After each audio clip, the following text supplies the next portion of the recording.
All right, Julie, go ahead. Hi, namaste. This is Julie Lusk, and this is your supreme superior self. Either way, it's Julie Lusk joining the show. Julie, thank you so much for joining. I can't wait to have a conversation with you about consciousness, meditation, intuition, relationships, all of that good stuff. Let's see where we go.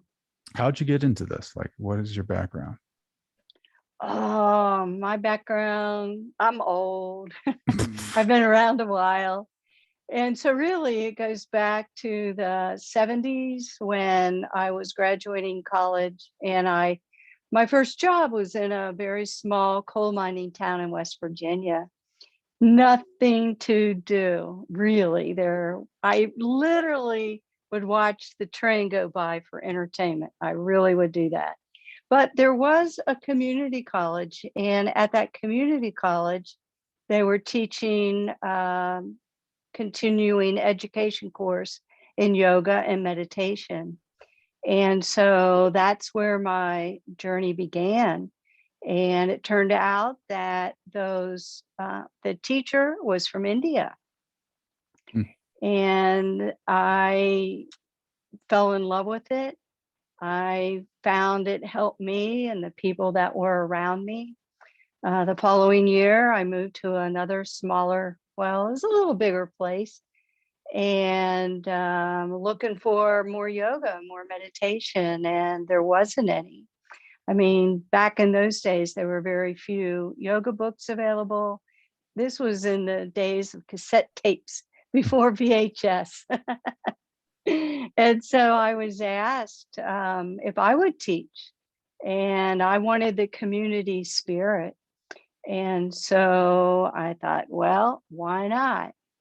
And so I taught while I was in graduate school and got jobs working in colleges and universities and medical centers.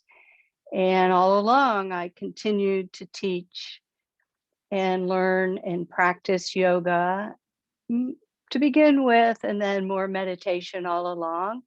And the stream underneath all of it was I saw and felt the need for stress relief and relaxation training and all that entailed. And so I just kept learning and being with it. And here I am all these years later with the ability and the opportunity to be able to share these kinds of things with other people. And it's been a wonderful journey. I love it. Beautiful. So my meditation is just all over the place. So I'll get up early and I'll meditate.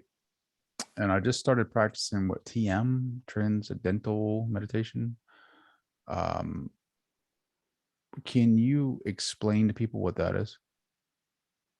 Well,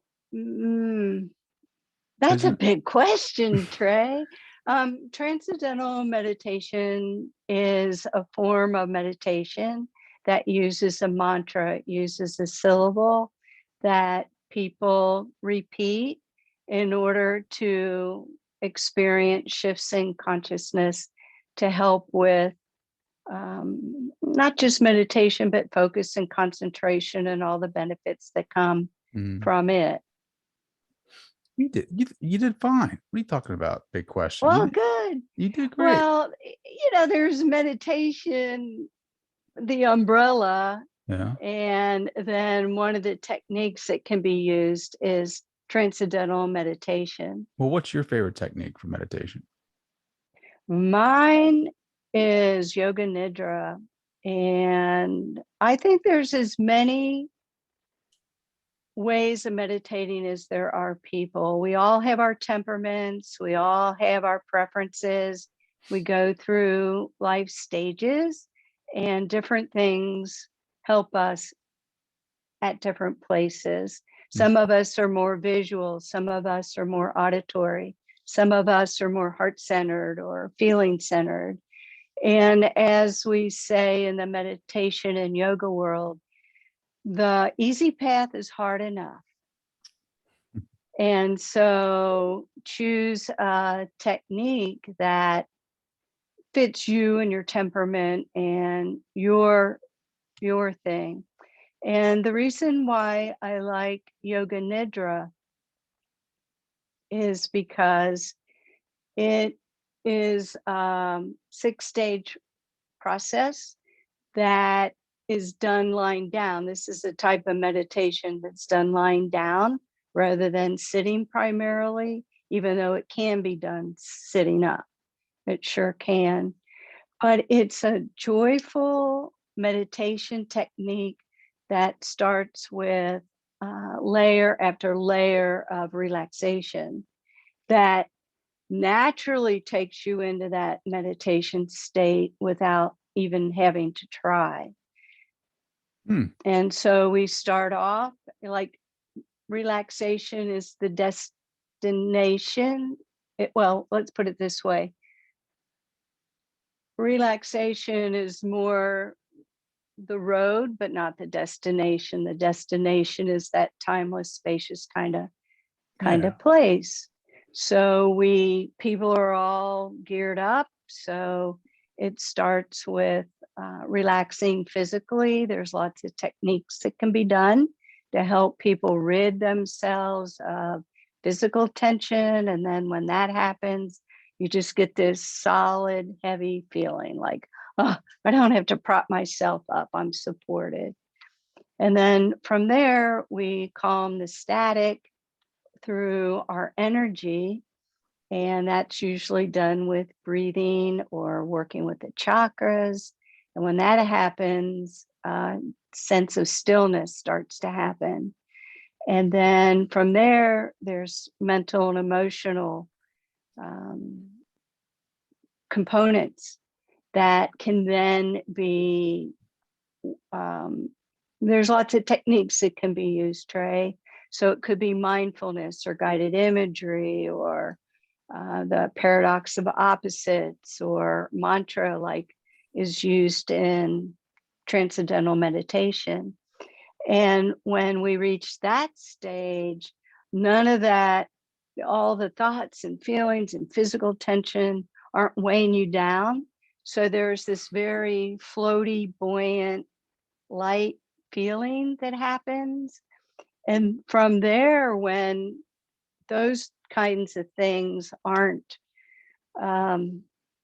have settled and rebalanced, then our natural intuition can flourish and it leaves us in this timeless, spacious place. And I love that you're using the superior self because the whole concept behind yoga and Yoga Nidra is that each and every one of us, everyone, has a place within that is untarnished. It is unconditionally peaceful and joyful. That's timeless and spacious. And the job of this technique and others too, but especially this one, is to reveal that, is to bring it out. It's just dormant in so many of us. And so it's really enjoyable and fruitful. Yeah, I've tapped into something with TM, right? Like I'll find like a chant, right? Like that has no meaning to me, but it allows me to clear my mind. And I feel it's weird, man. Like I feel like as soon as I get into that place where I can feel the thoughts leave, like I imagine myself holding a weight and all of a sudden it's pulling me down, like pulling me down into consciousness. And like I keep going. And then it's like, but then I realize I'm going down and I wake, like kind of like it pulls me back to I'm still learning, right? Like I've done some hemisync work. I don't know if you're familiar with that, with Robert Monroe and hemisync and um I've been rereading Ram Dass's stuff. I love Ram Dass's things. I've had the opportunity to meet and study with him over the years. Oh yeah. Yeah, yeah. So what was he like in person? He was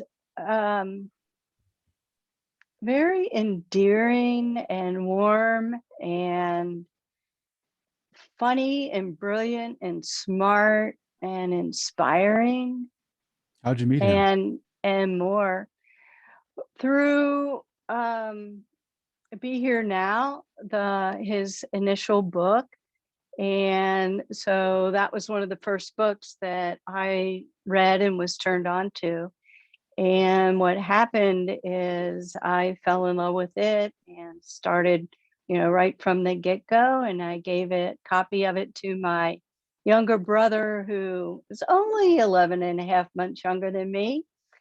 And he fell in love with it. And he was living in California at the time and went to a Ram Dass lecture. And afterwards, he's like, "Oh, this book meant so much to me." And Ram Dass said to him, "What are you doing after this? I mean, there's thousands of people there, right?" He says, "What are you doing after this?" And he said, "Well, nothing." And so they went to dinner. And so they became lifelong friends. Hmm. And then Ram Dass was teaching on Lama Mountain in New Mexico, where he wrote Be Here Now. And so my brother and I and some friends and maybe 100, 200 other people would meet on Lama Mountain for a week's worth of lectures and talks and meditation and being up on this gorgeous mountain. Hmm. And so, I've read his work over the years, and so yeah, I just recently read his I'm rereading his autobiography. I guess is it autobiography? It's like he wrote it with his buddy. I can't remember his name, but biography. Being Ram Dass, and he so brave, this guy, to write this, right? Like he writes about everything in his life, and he doesn't hold any, I don't know if he holds anything back, but he basically puts everything out there, in my opinion. His sexuality, his his struggles, his family, the guru, his struggles when he had his I think it was his stroke or seizure or something like that, where oh yeah, he had a severe seizure, and that very day, my brother and I were visiting my mom in Cincinnati, and my brother was one of the first people, so I was there too, who found out about his stroke. mm, it he man, have you read his biography yet?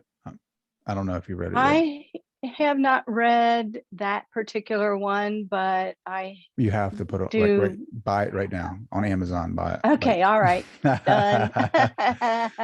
Because it talks about the I think struggle that's a afterwards. newer book because Yeah, it's newer. I have lots of recordings by him, Well, it's on Audible and too. yeah, I listened to it on Audible, but I love that because I feel like I connect more so with that. But it talks about like him sitting in the hospital bed, like that's when he struggling because he was like his guru, who I can never say his name, named Maharaj. Karoli Baba, Yeah, Maharaji. he was struggling because he was like, how could this happen, right? Like, he was struggling, like, how could it, why would you do this, or why would you let this happen? And it was like, he let the ego get him there for a little bit, and he had to, he had to go through his own journey, and it's beautifully written, and I love it. And because it shows that he's human, right? Like everybody puts Ram Dass on this high pedestal, but they forget the man, they forget that. And people do that all the time with beliefs and these dogmas. And it's like, the thing that I find peace in is like, a lot of the teachings, and like with Ram Dass, like he was showing us what we can do. what we can do, the things that he does. We got to find that for ourselves, like what you're talking about with that space inside of us. Like there's this pure thing inside of us. What is it? Shakespeare said it, and the Oracle Delphi, however you say it, know thyself, right? I'm in the way that I'm finding myself, knowing myself is through meditation. And what eludes me some days, I go to the well and it's dry. Sometimes I go to the well and it's a plethora of thirst quenching, soul quenching stuff, like messages that I need to hear, ideas that I need to hear, love that I need to feel. And that's how, like you connect with that. I don't know if that makes sense. Like I'm just going with the flow right now, but it feels like it feels good. Yeah, you are making sense to me. So there's two of us now. And I guess, but these are the teachings, and what you're learning, what we're all learning, is it's about putting those teachings into practice. Mm-hmm. And doing the sit and creating the time and holding it as important. Mm-hmm. So what are you doing now? Like, what are you up to? Well, I have, I'm writing the ups and downs of life with everyone else. And I have been getting into Yoga Nidra more and more, especially with the release of my newest book. So I've been doing a lot of teaching around that. And I've been teaching on Zoom and online. This week, I taught my first in-person class, which was wonderful.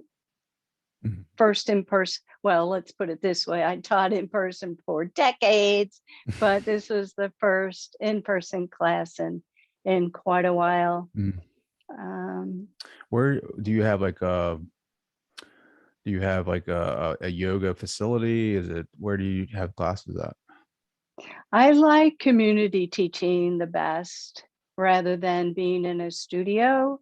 And so I'm teaching at a community center in our township because people are busy, and 10 extra minutes or 30 extra minutes on the road makes a difference. So I would rather be in people's neighborhoods. And while it's nice to teach in a studio with all the atmosphere and the sound system and all of that, it's also can be intimidating as well. Like, oh, what am I supposed to wear? And look how everybody looks and I don't fit in. So I ran multi-million-dollar wellness centers as part of my professional career. And I'm at the point now where I just give me a room in a community center, or I teach at the spiritual center as well, for people who find me and are looking for what I have. I'm looking for what you got. You got a graduate degree from Virginia Tech in counseling, so you're a psychology major. Yep. Look at you. I'm in psychology right now. I'm going back to school for psychology. I'm thinking about pursuing, after I get my undergrad, positive psychology, which is, it's just so interesting to me. Like, I don't know if you heard of Life University or not. So it's like traditionally a chiropractic school where Joe Dispenza went, but they have an online. Oh, I know Joe. You know Joe? Well, he and I were on some programs together, so I know him that way. Okay. See, just throwing the names out there, like hanging out with Ram Dass, hanging out with Dr. Joe Dispenza. I told you I've been around a while. And I have had lots of So who else? wonderful opportunities who coming else have my you way. taught with, and who else do you know? uh, The Dalai Lama. now I know Trey. Yeah, that was less exciting. That was definitely less exciting.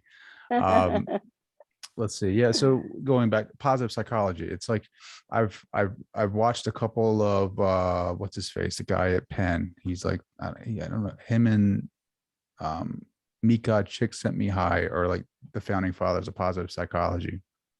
And I misplaced it somewhere. I think I might have it, but he has this acronym. I think it's PERMA, and it stands for the P is positive psychology, well-being. E stands for engagement and flow. R, relationships. M, meaning. And A, accomplishments. And basically, you're trying to find your authentic happiness, and it helps people. And I'm all about that. So I'm like, you know what? I'm going after positive psychology. If I have to get my graduate degree in that at Life University, where your best friend Joe Dispenza went, I'm going to do that. Go And do it. yeah, I mean, I love talking to, people like yourself with some backgrounds in psychology, because you have to relate to this. Like, the more that I become more spiritual, and then I go to class and they're trying to turn me into a scientist. So like, their definition of intuition and my definition of intuition are totally different, right? Like, I don't know if you find that for yourself or not. I think there's a blend and a balance between science and spirituality. Mm. Well, And what's your definition of intuition? well, intuition is a heartfelt knowing that just comes through. And as I pointed out with Yoga Nidra, it helps that intuition come through, that guidance I love your come definition through. of, I love your definition. You know what their definition in the book that I just got at school? Common sense. They say common sense is tuition. I'm like, no, it's not. It's not common sense. Intuition is a deeper knowing, a deeper meaning to the individual. It's very subjective. It's not anything common about it. So like they're trying to turn me into a scientist. They want me to It's look at. the truth. It's one's own inner truth, and to tap into that for that type of guidance. But what I'm finding fascinating is yoga and meditation and practices like that go back thousands and thousands of years. And now the scientists are explaining scientifically the kinds of things that these wisdom teachings have been sharing with us for centuries and centuries and centuries. And so that's an entryway for some people to become more interested in Mhm. what we're talking about. Yeah. Like science now is like, for psychology, they're finding new ways, new modalities for psychedelics, right? Like what Ram Dass was about. And now it's not really, I mean, it's starting to become mainstream. You're seeing it more so, especially with like ayahuasca, and you're seeing things with MAPS, Johns Hopkins, treating PTSD, addictions, alcoholism, drug addictions using psilocybin or MDMA. And you're seeing it in a controlled setting, using it as a therapy tool, and you're seeing great results from that. And like MAPS, I don't know where they're at with their clinical trials, but I know that they're successful in their data, right? Like their data suggests that 59, 60% of the patients that are in the third clinical trials are showing are not having or not showing any symptoms of PTSD after the third clinical trials, which is huge. But I think science is come a long way. I still believe that the paradigm has to shift, because it's based on old materialism, old Newtonian physics, right? Like, I don't know what that looks like, but we need to incorporate more. Like, who talks about this? Bruce Lipton talks about this. Bruce Lipton. Yeah, about the paradigm, right? The quantum mechanics, quantum physics. It's stacked, right? Like, in order to change this, the pyramid has to change. And I think at the bottom of the bottom of the pyramid is physics, maybe, or mathematics is the base, and then everything else. But in order for psychology to change, everything else is going to have to change before it. And I don't see that happening. I don't know. What are your thoughts? Like Well, I he think, even says like quantum biology, quantum, like if you look at biology, what we think of it as today actually went to like the quantum level. Even like psychology, like the beliefs now, epigenetics, if like that was the basis of our research, if that was the base, like if all of these scientific journals and article literature reviews like focused more so on the quantum and like what everyone's researching today, like how different would psychology be? Like, will we be more geared towards positive psychology and trying to, instead of treating the aftermath of a disease, like focus on, you know, the things in our lives that we can do more effectively to not have it at all. I don't know if that makes sense, but if you change the paradigm, like I don't know, I kind of question that a little bit. I think like meditation plays a big part in that too, in that change in that paradigm, like right, finding that source of self that you were talking about and applying it to the sciences instead of saying, oh, well, I can't hold the soul, I can't measure the soul, I can't empirically test the soul. Like that shouldn't be the goal. You know, I understand where you're coming from, right? You want to be able to have observations, you know, experience the knowing in that experience to be able to measure things. But it's like the way that science is evolving now and the way that quantum physics is unfolding, like our realities are totally different than what we used to think. I don't know. yeah, it I didn't mean takes to a go deep. long time to integrate that new thinking into what we've been taught for all these years. Yeah, and people argue. They say it is changing. Like science is changing. I think it is slowly changing. I mean, we're talking about epigenetics now than, you know, 30 years ago. Bruce Lipton, you know, couldn't even go to a conference and talk about it. Now he's, you know, he's a rock star in that. Joe Dispenza, same thing. He's talking about, you know, the mind and body and brain and heart coherence and the miracles that they've experienced over there. And um, what else? Like the quantum field, you know, there's just so much, there's so much information about the quantum field. Um, I don't know. I don't know. It's exciting, I'm going isn't on. It it? is exciting. I'm just going on tangents. I'm just kind of like, I'm sorry. Yeah, Um, well, and you're at a place where you can be part of the forerunner and do some of the, you know, educate yourself more to be able to educate others more yeah. and to be part of that change. Come on, Julie. Let's go. Me and you. We're gonna research the quantum field. Lynn McTaggart, right? Like she's doing that. Have you read her books? The Power of Eight. So No, so get this, right? So the power of eight is phenomenal, right? I won't go into much in the backstory, but she has limited it down to 8 people, and these 8 people, they will each week they'll have a like a prayer group or an intention group. They'll set an intention for something or someone. It could be anything. It could be world peace or um, peace in a war torn zone like Afghanistan or whatever.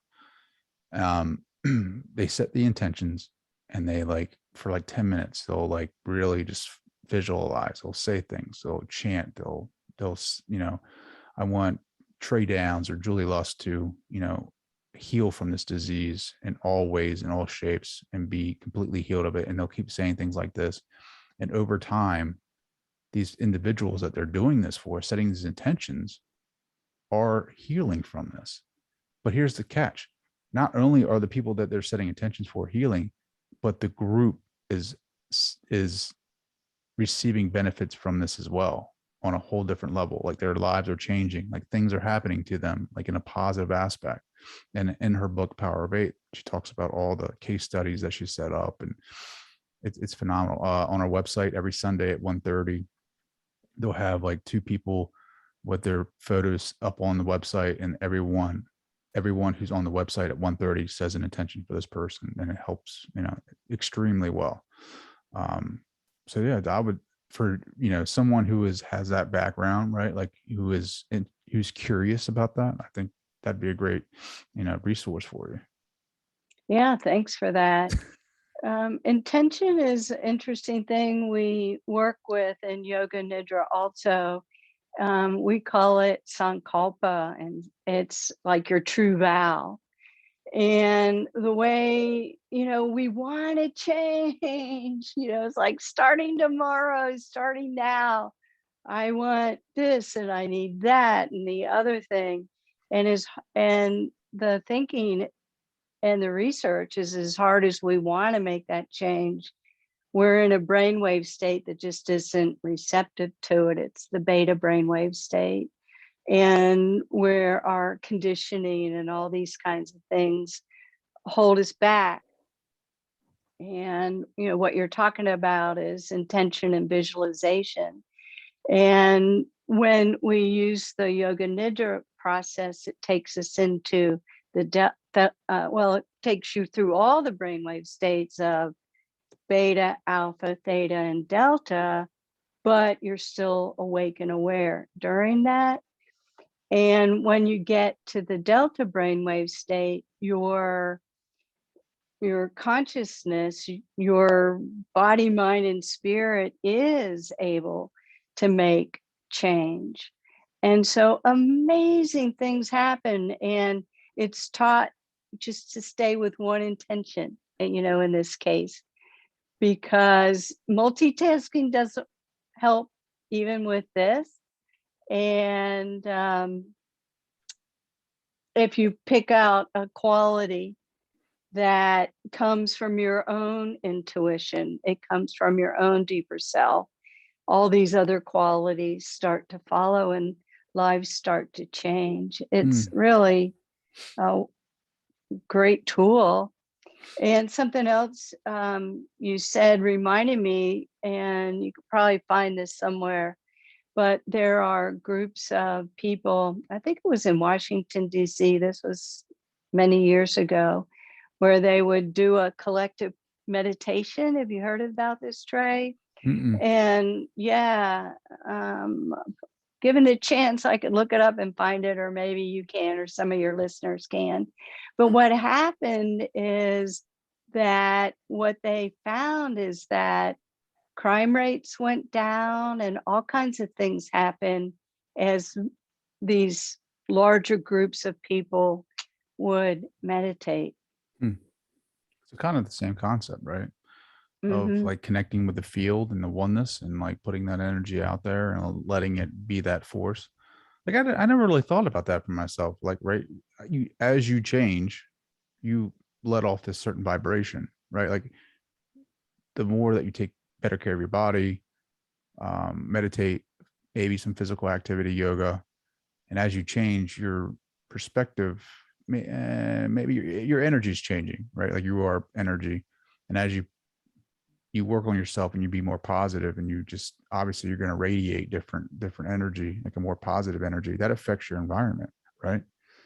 And so like me being around you, and like I could tell like I like being around Julie. Like she's funny, she's a great person, she's teaching me about meditation, and I see her out in public, and I go up and have a conversation with you, and maybe I'm having a down day, but I'm around Julie and she's like picking me up because of her energy, right? Like you think about doing that as a mass of people, 20, 30, 40, 50 people, what that can do for an environment. And then it's like contagious, because then they take it and they break off and they go, and then they take it with them wherever they're at. It might die down at some point, but if you have a routine, like you keep building back up, and that's how you create change. Right. And it's nice to have the support of other people too, isn't it? Mm-hmm. When making changes and when, meditating and or whatever your chosen path is, Well, that's the or thing. whatever Finding path chooses you. that's the thing, right? Like you find, like, I don't know. Did your path choose you? Yes. Oh my God. So let's backtrack a little bit back to those college days. I just wanted to be in college, and I just really love being away from home and being around people my age and all of that. But I also wanted to get an education too. And I was trying to pay my own way.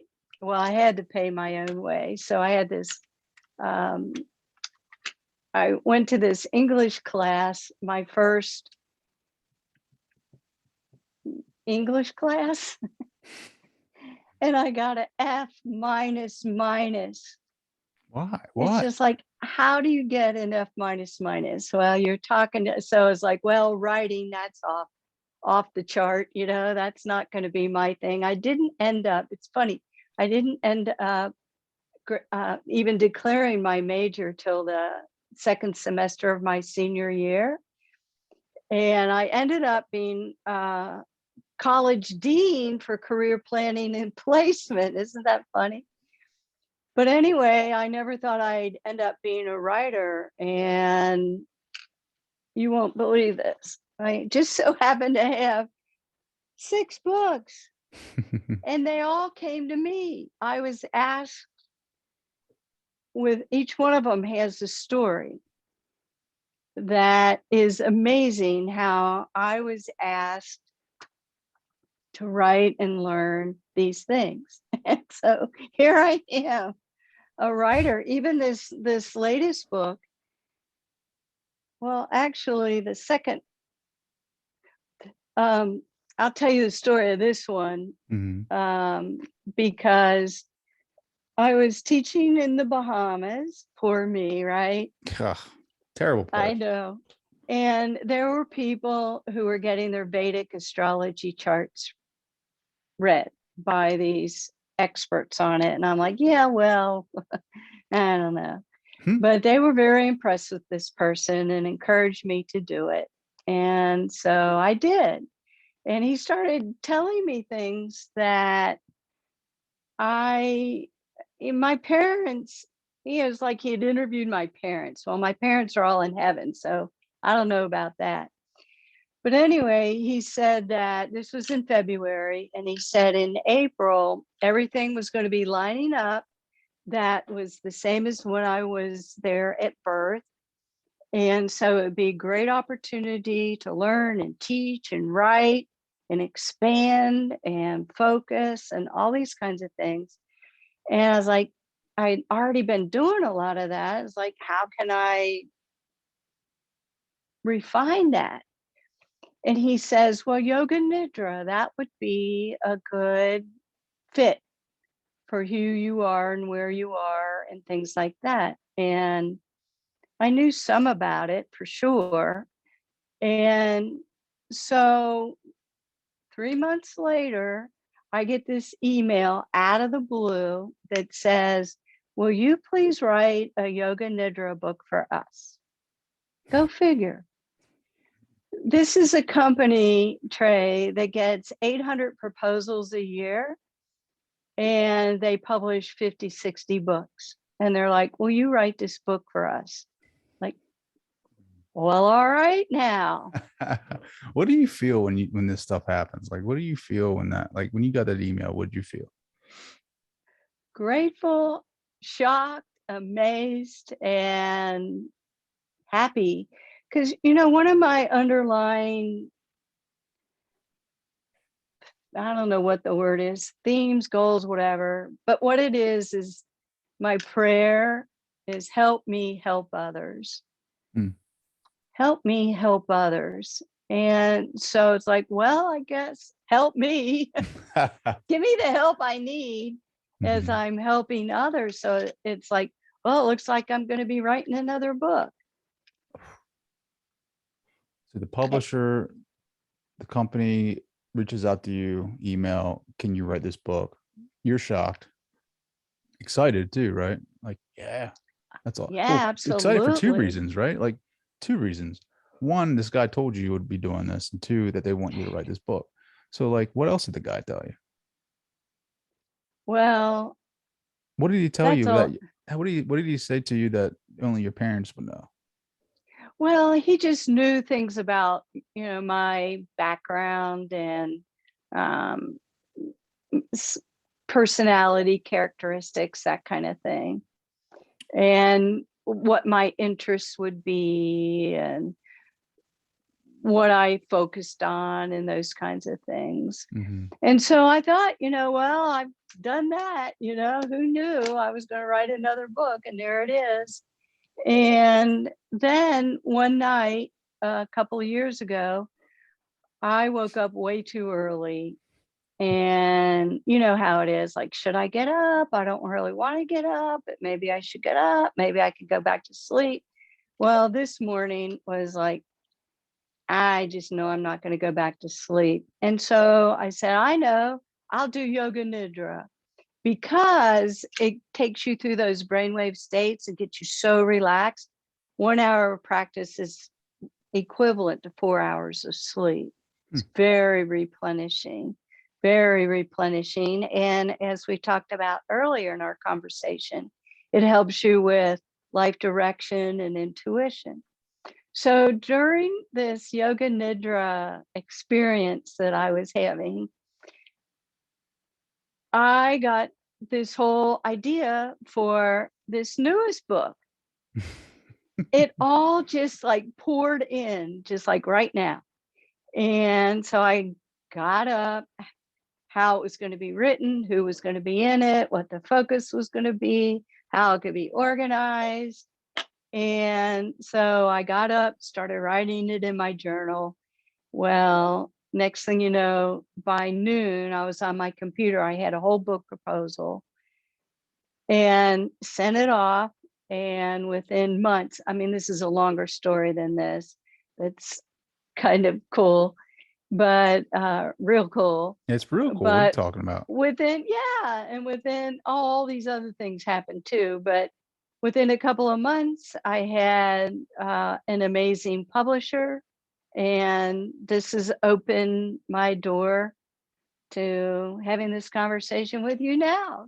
Look Go. at that. Look at that. I know. I know. Oh, all from yoga, huh? I mean, so you during this practice, I read some of your book. You lay on your back, right? I love that part. Like you can lay on your head, you know what I mean? Love that. So you lay on your back and you listen to things, right? Like you can um explain that some more too. Like what, so when you're laying on your back, does it matter if it's morning or night?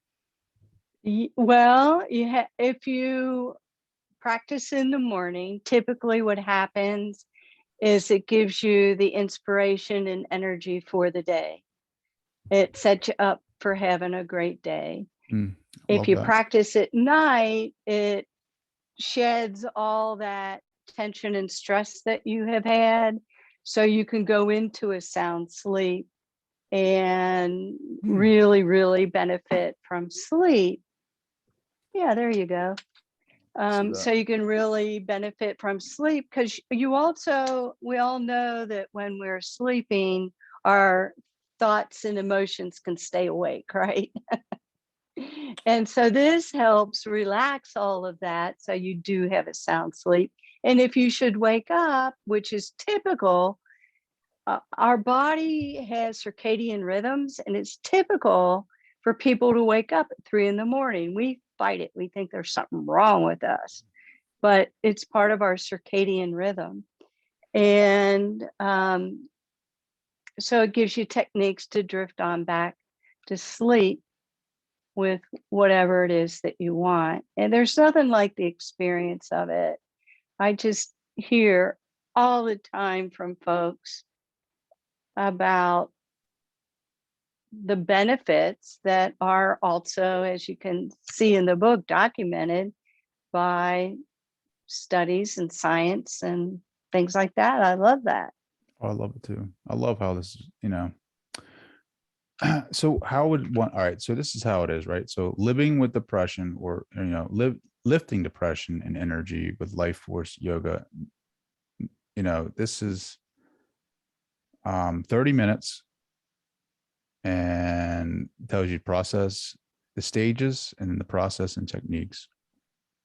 So preparation, settling in, and then laying down, and then it gives you the stages. And then let's see here. So you see that chart there, Trey, that you're looking at? Yeah. Those show you the stages on the left-hand side of what Yoga Nidra is. And on the right-hand side shows you the techniques that this particular meditation uses. And so what I love about it is there is a reliable process and sequence that takes people, whether they've practiced yoga or meditation or anything like that ever before, no matter what their age, into that timeless sweet space of the supreme self. It does. It just does. And so what we have in this book is, as we talked about, you relax, you get into your position of lying down or in a comfortable chair. You set your intention, and then you relax physically. And there's many ways of doing that, which are represented in the book. You can do squeeze and release. You can do a map of awareness based on the body, mind, brain connection. And that relaxes you physically. And so tons of benefits happen there for your heart, your blood pressure, your glucose, your tension, your pain levels, trauma, all kinds of stuff. And then from there, we go into a deeper layer of breath. So there's a lot of different ways of using your breath for different effects. And then mentally, there are, and so each of the ones in here use different techniques, but they use that same formula. Does that make sense? Yeah. Yeah. My And question, then you're into, yeah. Sorry. Do you have recordings of these, right? Like, do you have recordings for each of these chapters, or do you encourage the reader to record it? That's funny you should ask. Because just today, somebody contacted me and said, let's do an audio book based on your book. So here we go again. Well, I just love the way this book, all right, so this book, the book earlier does have downloadable, there's 3 of them in this one, and they can be downloaded and listened to. And then this book, what I've been doing is teaching it on Zoom and providing recordings from it. And our next stage is to formally do it in audio. And so a way an individual would do it would be to read through it and do it themselves, or record it themselves, or do it with some friends. There's lots of ways of doing it, but that is the next stage. And funny you should ask. I'm gonna be the voiceover for it, because here I'm gonna read one little paragraph here. For welcoming and witnessing waves of joy with awareness of opposites bliss. It goes like this. From this earthbound heaviness, a lightness arising, welcoming a wave of joy, body, light, and floating. Perhaps a wave of love for no reason, no story, joy for no reason, body light, no words necessary, allowing the tide of joy to rise and recede, waves of bliss to wash over and through joy. Like that just, I'm like, yeah, I like that. Good And stuff. is that one Amy Weintraub's? The depression, the one for lifting? Which is the title on that Yes, one? I think. Amy. All right. You might want to talk with her. She is the author of Lifting. She's an amazing woman. She's written all these books on how to use yoga to help with depression and mood management. Oh, I didn't know And there was her different life is authors in that here. story.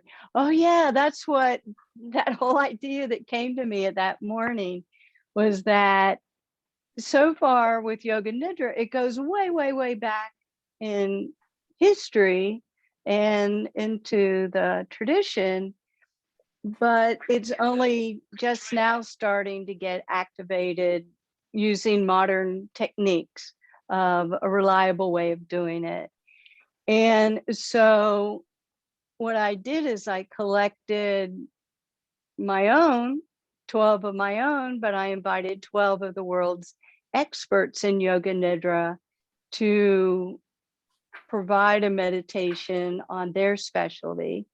So we've got Amy Weintraub on helping with depression, and we've got who else? Mark Halprin on helping with healing from the California. Swami. Such a I can't even. I'm sorry, I can't say it. What Swami? we have two There's Swati. Swamis in there. Swami Satyananda, Yeah. and he is from Integral Yoga and an amazing, amazing man.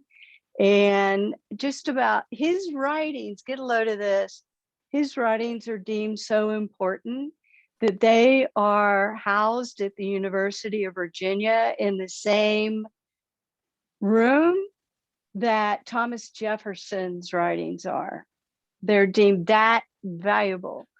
And this meditation had been recorded by him a long, long time ago. And it was one of my initial entries into it, but it had never been written out until this book. This is the first time it is in writing. Oh, And now people can really benefit from it that much more. who else do you know, Julie? You know Oh, everybody. Goodness gracious. Julie yeah, Lusk in the well. house with her knowledge and Oh, give me. connections. Yeah, yeah. Well, so that's what makes this so special is we've got so many different perspectives, whether it's helping, like the one person, Robin Carnes, does this with people from the Department of Defense, with people in trauma. Well, this is a tier 1 help for the military. Yoga Nidra is. She's in my book. How about that? But that's not something you would use with a teenager or a child. So we have things for them as well. So it was really fun putting this book together. That's awesome. And everybody was so eager and willing to help. That's so awesome. Yeah, I'm gonna have to record some of these on my own and Well, get maybe into it. we think about doing another one of these some night where we just do meditation, so you can have one on your channel. And I am doing a webinar in a couple of weeks for East West Bookshop, and then every Monday night I teach them and lead them as well. How long are they? The classes are generally an hour and 15 minutes, but the practice itself, because we start off with a discussion, a little lesson. I love the community feel so that people have more togetherness, I guess, especially in these days where we haven't been having our fair share of it.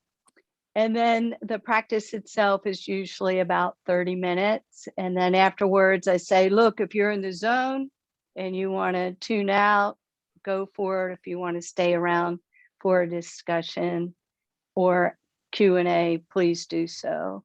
And then that's the part, the practice itself is the part that's recorded. Says, we don't want the discussion because, Sure. personal things come up.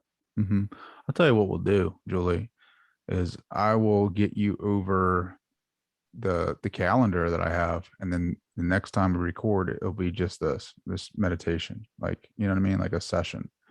Love to do that. And then we'll do it together and then share it with other people. Right. What are your thoughts? You think that we can do that? I would love that, because that's, you can describe all day long what an orange tastes like, but until you taste it, it's just not, you just don't know. So until you really experience something like this, you won't know for yourself. I want to know. I got in trouble last week. What'd you do? Well, I was talking with this person that I know is a psychoanalyst, and he's like this world-renowned guy. And who is it, Julie? We got to talking about, I'll protect his confidentiality in all seriousness. But he's like, will that help with sleep? And I'm like, yeah. He says, well, I need it big time. He's got a lot of back pain, so it's hard for him to sleep. And I don't know what else is going on. And I was like, okay, listen to this recording. And and he said, I've gone to 4 different sleep studies. I've tried every single medication that's out there, every technique I can think of. Nothing works. And so the next day he says, I kept falling asleep. I wanted to know. And the next night he said, the first night he said he did fall asleep. And the next night he wanted to find out what we were doing to cause him to fall asleep, but he kept falling asleep and he couldn't figure out why this was working so well. That's funny. Do you have meditation? Yeah. Do you have meditations to touch that higher self, to touch that superior self, or be or be one with it? They all do, because that's the goal of every single one of them, is because when we go through those phases, it leaves you in that place of oneness and unconditional joy and peace.